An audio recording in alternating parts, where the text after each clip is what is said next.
Ayaw panghilabot sa dili imuha nga problema.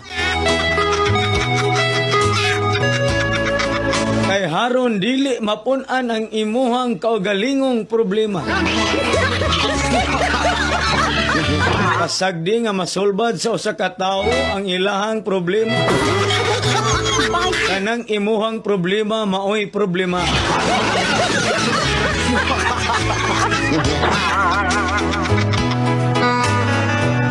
Kung nagproblema ka sa utang, ayaw na pangutang. Kung nagproblema ka sa bayad, ayaw pagbayad.